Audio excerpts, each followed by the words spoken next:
Hello, everyone. Today I'm talking to Jessica Baum, who is the author of a new book called Safe. She's also a psychotherapist. And it's really lovely to meet you, Jessica. Thank you for your time. Thank you so much for having me. So, your earlier book was called Anxiously Attached. I was wondering what this topic of this next book, Safe, means to you personally, professionally, but also maybe as a follow-on from your earlier book. It's definitely a follow-on from my earlier book. It's Safe, an attachment-informed guide to building more secure relationships.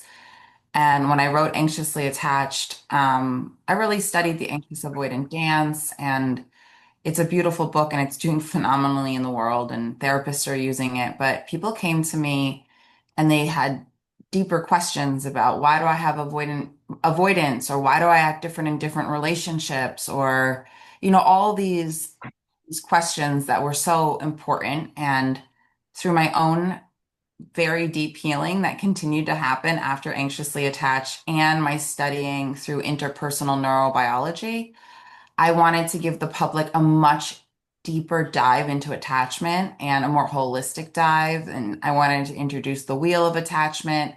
And I wanted people to start to look at attachment patterns, just like see it from the inside out is the best way I can explain it. And I did a lot of healing from one book to the other. So I also share about the continued healing that I did, and the science around healing is more deeply impact. It's very deep, and so sorry about my dog. It's so Mhm. much deeper in this book. I dive right into understanding how we heal attachment wounds. Mhm. Okay, great. And when we talk about feeling safe, what is it that we mean?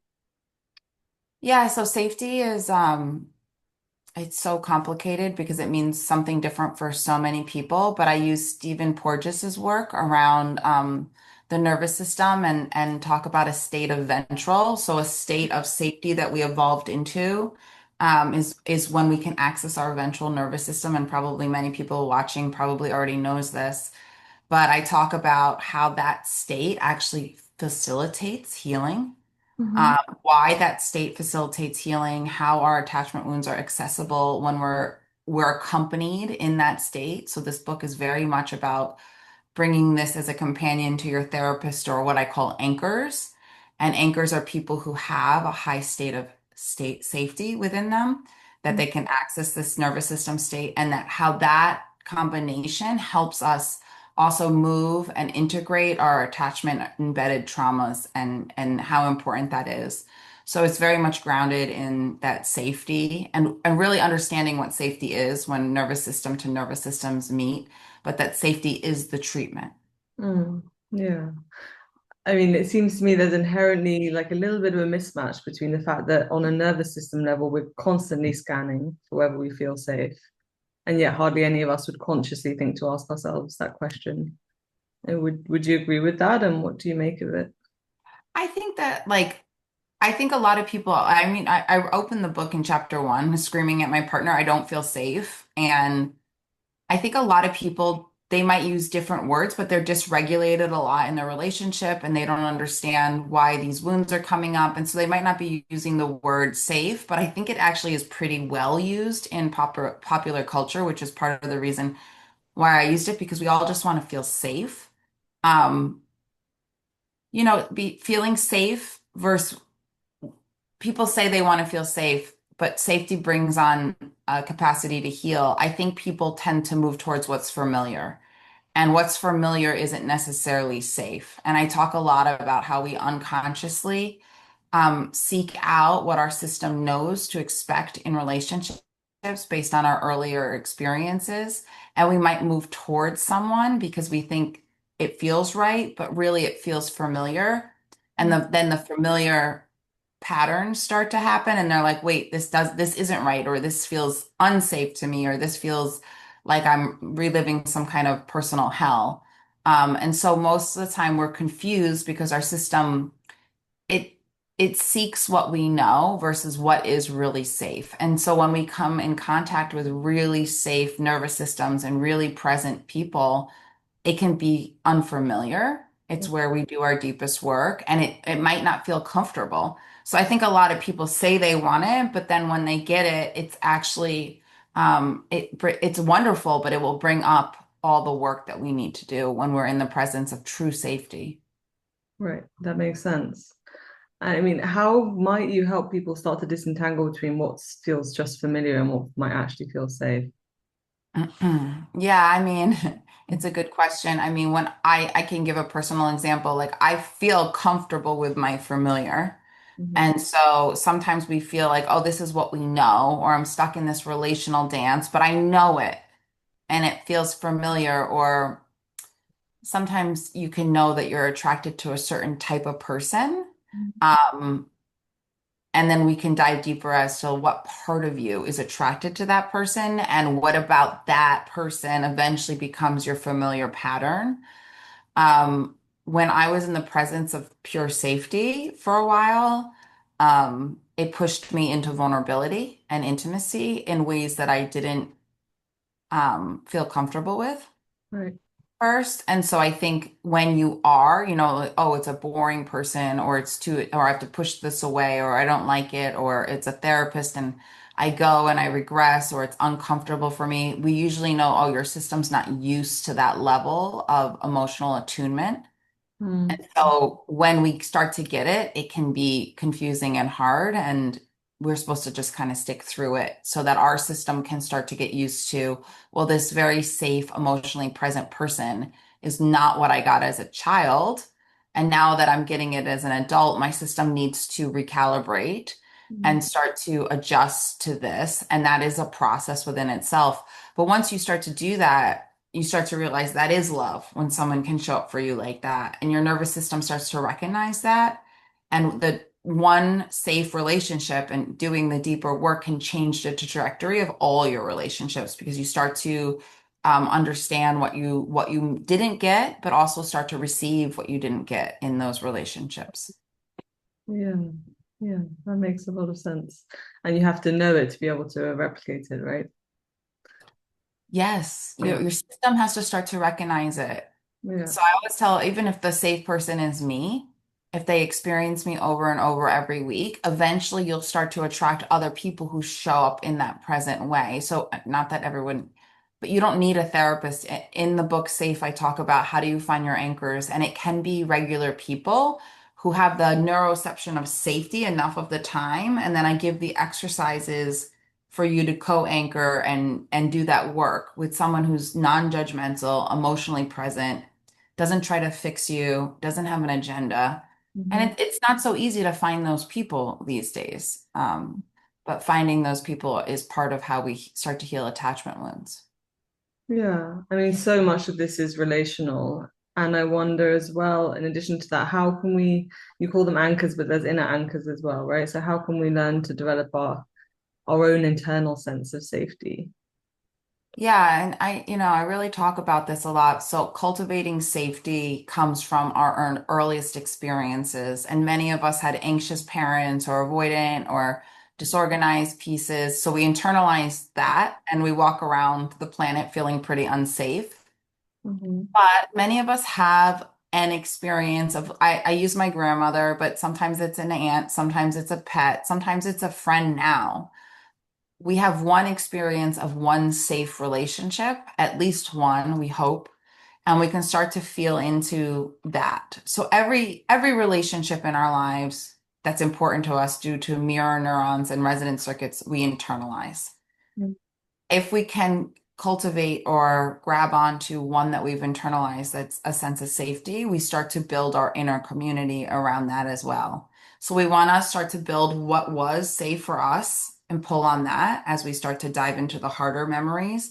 And we also want to cultivate that on the outside. So we want both inner and outer anchors. Yeah, okay. And in terms of intimate relationships, romantic relationships, what would you say are some red flags when it comes to this feeling that actually I don't feel safe and I should probably think about getting out? I don't know if I would say I don't feel safe is a way to get out. I would say that I don't feel safe is a way for us to see what is really activating and what's early and what's happening now. In chapter 7, I talk about when to stay and when to leave, and I mostly talk about trauma bonds So Mm, it's less about what feels safe and more about like where is the intensity of the relationship? mm, Um, is that intensity being mistaken for love? And mhm, at what point do we blur boundaries where we start taking care of the other person more than ourselves? And what relationships do we get stuck and regress in where they're, I call them trauma bonds in the book, but their implicit memory is matching so much that we actually need to separate to do the individual work before we can actually be in relationship. And so chapter 7 touches on narcissism and borderline, but really looks at it as complex infancy attachment trauma and helps the reader really understand that there are some relationships where the other person doesn't have the capacity to really be in safe relationship and obviously setting boundaries, but also really understanding what that is and having some compassion for how that is really, really early wounding. mhm. Yeah, okay. And when we're talking about our nervous system and regulation or lack thereof, obviously because of past wounding, some of us may fire off all sorts of anxious signals, some of us may shut down, freeze. How can you help clients disentangle what is being activated as a past wound and what is a kind of present day problem? You know, when people might stop to trust their gut feelings. It's usually both.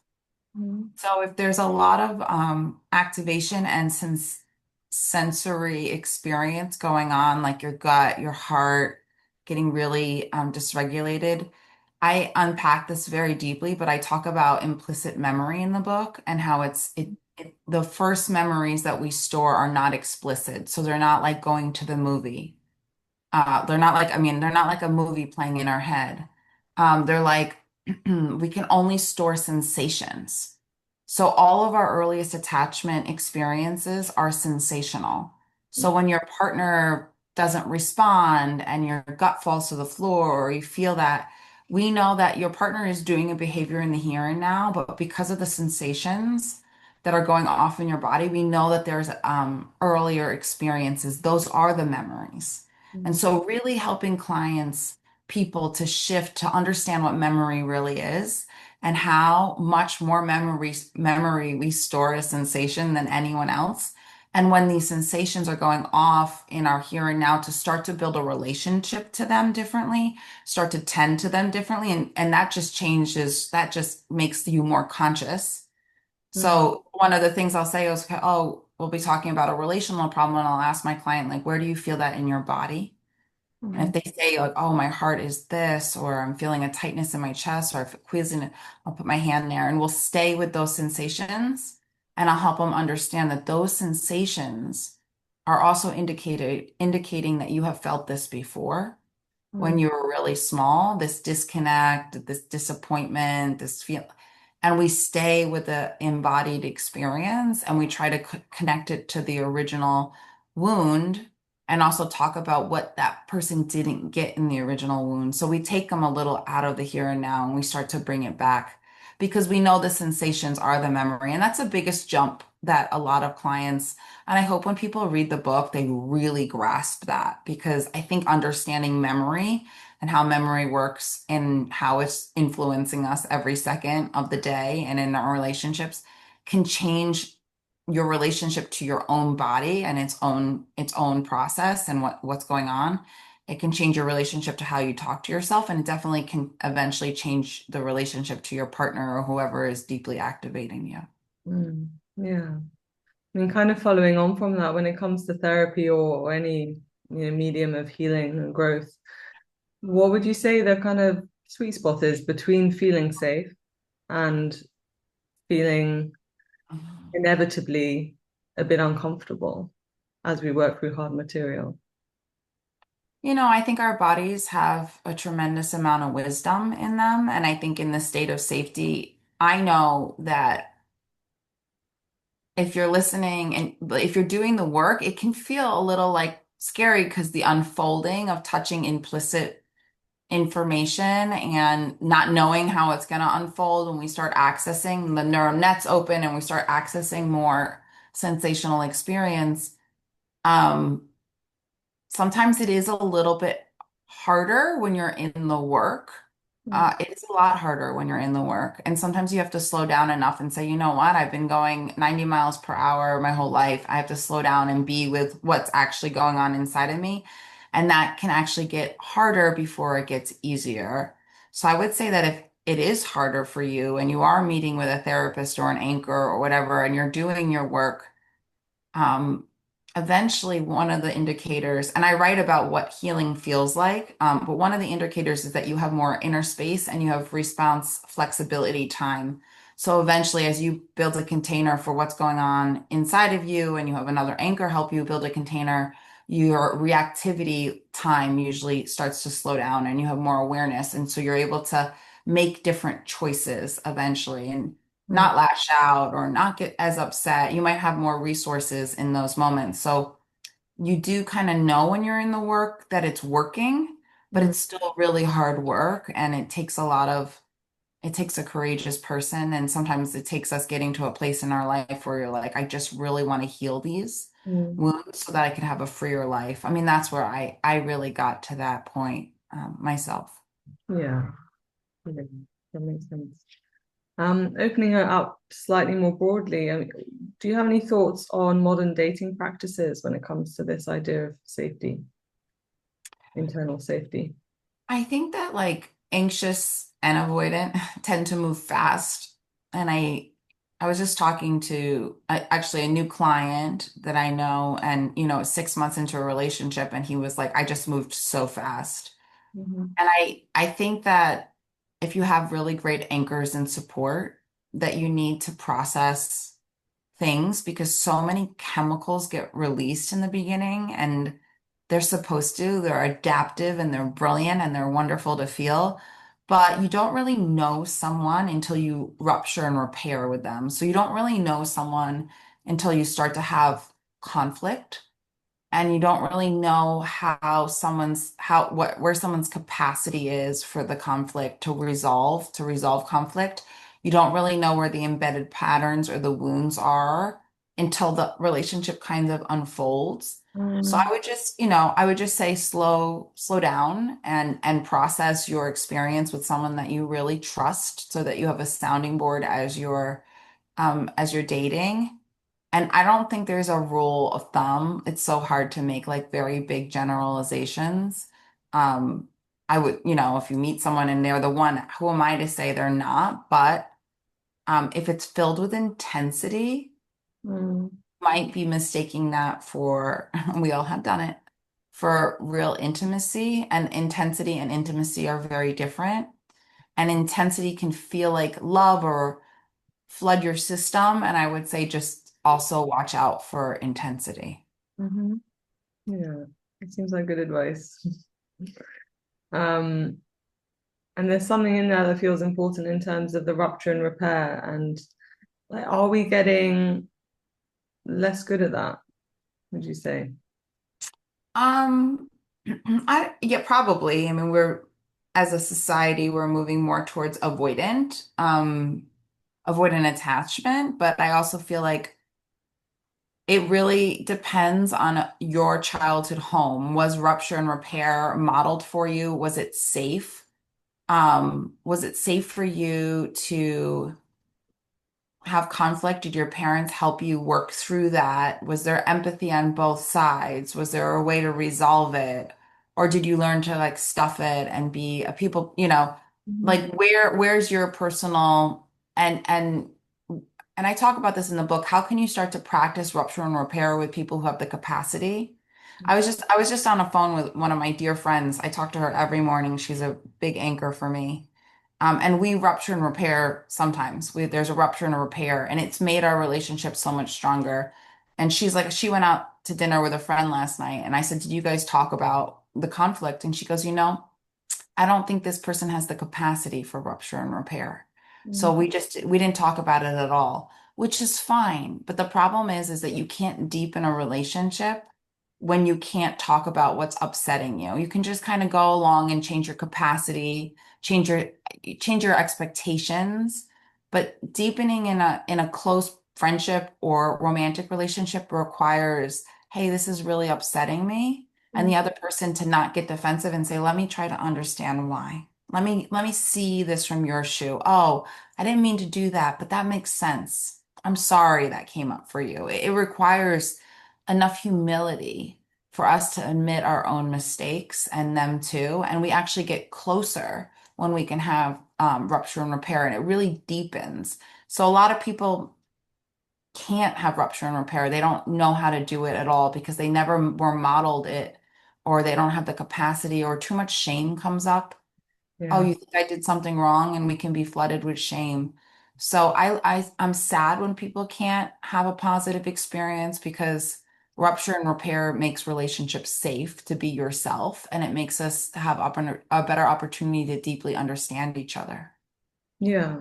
It can be one of the uncomfortable but really valuable things of therapy, actually. The opportunity to be able to give someone feedback that actually something stayed with you in a way that wasn't pleasant, and for it to hopefully be received non-defensively and worked through.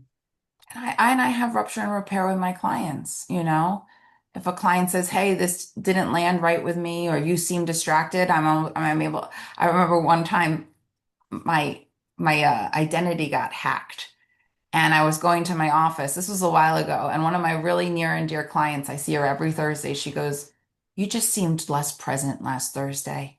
You weren't with me. You were nodding, but I could tell you were not in the room." And I said, "Oh my God, you're so right. Hmm. I was not present for you. And I imagine that didn't feel good for you." And we stayed with it. And I also then eventually told her that this is what was going on in my life. But had she not told me that, and I couldn't validate that in my professionalism, if I had too much shame, I would have, who knows what I would have done. But like the truth is, she picked up on my nervous system not being with her, which is, I talk about that in the book. And she was right. I wasn't able to be with her that day. I was so freaked out because I had gotten hacked, and I was just trying to show up. And the best thing I could do was say, "Oh my God, you're right. You're not crazy. I wasn't as present." And and so that's rupture and repair, even in a therapeutic setting. And I think that's really important for people to feel safe enough to do those things. Yeah, absolutely. And it's a really big deal for a lot of people to be able to get to a place to say something like that, right? And most people are like thinking they're not going to be received well, and a lot of people might hit shame and not receive. So learning who we can rupture and repair with and start practicing that is really important. Yeah, yeah. I was curious whether you had any thoughts about the ever-changing area of AI in terms of companionship, and what impact you think that might have on on the themes that you're talking about in your work. I have mixed feelings. So in my work, being fully witnessed by another nervous system is how we move attachment wounds, and we can't get that through AI. The human to human connection is not there. Mhm. Having said that, my experience with AI is that some people are getting validation for the first time in their life. Mm, It's like, oh, this machine is actually validating me and it feels good.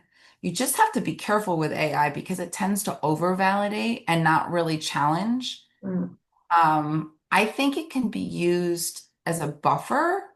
I think it's smart in a lot of ways, but I don't think it's ever going to replace human to human connection. And human to human connection is actually what heals our developmental trauma.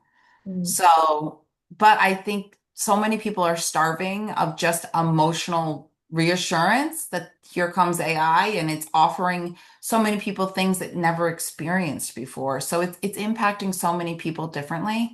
With my clients that use it, I'm okay with it, but I tell them to be very careful with it, in between sessions and things like that.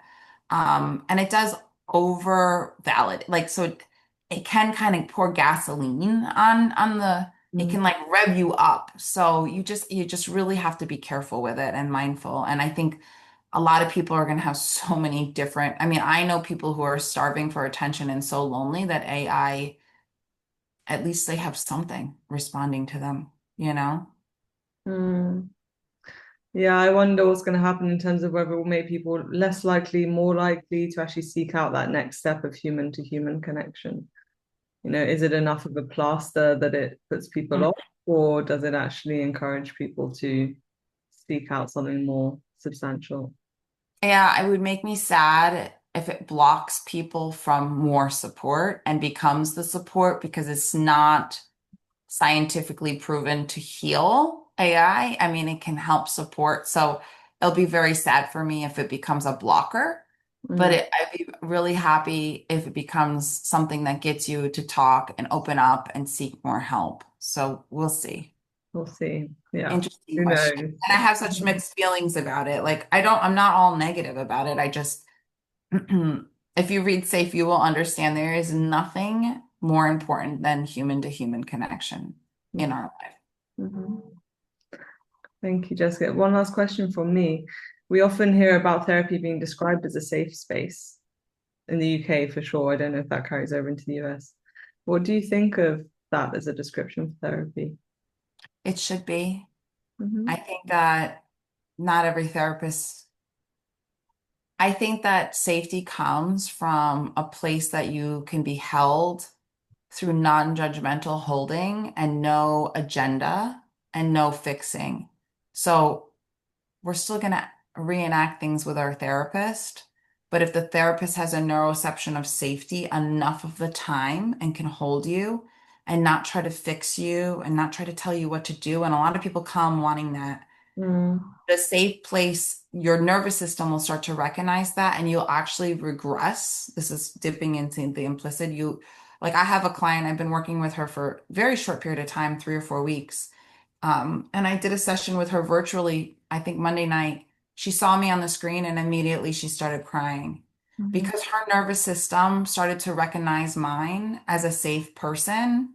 And so she saw me and she could immediately kind of go to sadness. Some clients, it takes them a long time to get there, but she got safe with me relatively fast.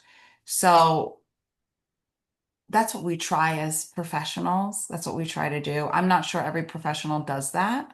I mhm, can't speak for therapists at large, but I think providing a safe non-judgmental place where your nervous system is really present and attuning to another human is what we don't get enough of as children, as an adults. So when we start to experience it in a professional, profound things happen, and our ability to feel safe and then be vulnerable and regress actually shows up. And I talk about that evolution in the book so people can really understand how that state of safety impacts your nervous system. yeah. I said that was my last question, but my interest is piqued by something you just said. So this is the last one. Um, can you tell us a little bit more about what you see as the clash between building that sense of safety and this kind of fixing, telling me what to do aspect? That's Yes. definitely something that comes into therapy or a desire from clients. Yeah, I think it's I talk about like the left hemisphere of the brain in the book. I talk a lot about the hemispheres of the brain. We live in a world that is very left hemisphere shifted. Mm, How do I fix it? What's wrong with me? I want to come to therapy. I want to learn how to take control of my life, right? And so a lot of therapists, and we have to diagnose people. I don't diagnose people, but a lot of people are like, there's something wrong with me. How do I fix it? Right? That mentality is ingrained in us as a culture. And many parents are like, oh, my child's upset. How do I fix it? The problem that we're in is not that we don't need to fix things. We need to learn how to be in things together. mm, We need to learn how to be uncomfortable together. We need to know. So when we go to fixing, it's more sympathetically activated and it's more agenda activated. When we go to being together in it, it's the developmental link that we didn't get, mm, that we need to learn how to be in our discomfort, which many of us can't be in until we have the right support. So, I think we live in a culture that's like, there's something wrong with me. I'm coming you to fix me. And I'm like, there's nothing wrong with you. mm, System has brilliantly adapted to your early experiences, and now we need to start to be with that differently mm, so you can start to understand it. And by being with them rather than trying to fix them, we're giving them the one main ingredient for secure attachment is not love, it's emotional presence. So by being with someone, you are helping them move through it. But that experience alone is what is part of the shift versus how do I fix this? And so until you're in the experience where you're really co-regulating and you're really with someone, it's hard to put it into words, but I do put it into words, but a lot of words. It's also hard to write a book, and I hope that when people read this book, they have experiences in the book because I'm trying to co-regulate with you as the author. It's hard to write a book that is what I'm describing is more sensational and experience. It's more of an experience. But, also if you read the book and you start having these experiences, you have to bring it to a safe person. That's part of the healing. So I digress. But yeah, it's really hard for me to explain that healing your attachment wounds isn't about fixing you and it's not about anything really being wrong with you, even though that's what you might feel inside. It's about being with the adaptations Mhm. and the reality, the embedded experience, the felt experience of what your earliest experience was like that is living in your body. It's about awakening and connecting to that experience. Thank you so much, Jessica. I really appreciate your time. Thank you so much. Such a great interview, and I hope that it helps people. That's all. That's the bottom line, right? Thank you. You're welcome. Hello, everyone. Today I'm talking to Jessica Baum, who is the author of a new book